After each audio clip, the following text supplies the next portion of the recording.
किती दिवस झाले? प्रशासन मला रोज विचारतंय मधुकर, वडिलांना सांगता येत नाही का आधी माझं शिक्षण मग बाकी सगळं ते? काय सांगू सर, आणि कसं सांगू? गेल्या वर्षी बहिणीचं लगीन झालं, 2 लाख रुपये हुंडा घेतला आणि 1.5 तोळं सोनं. तवा काढलेलं कर्ज भेटलं नाही तर चुलत्यानं केस टाकली वावराच्या वाटण्याची.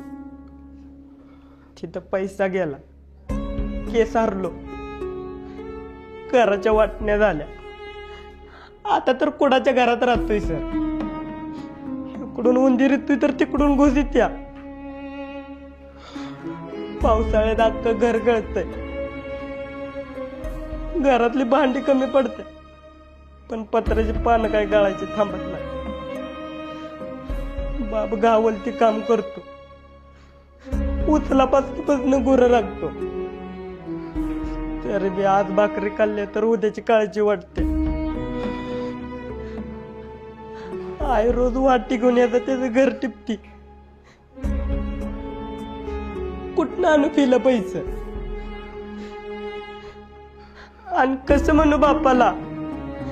या सगळ्यापेक्षा माझं शिक्षण महत्वाचं आहे.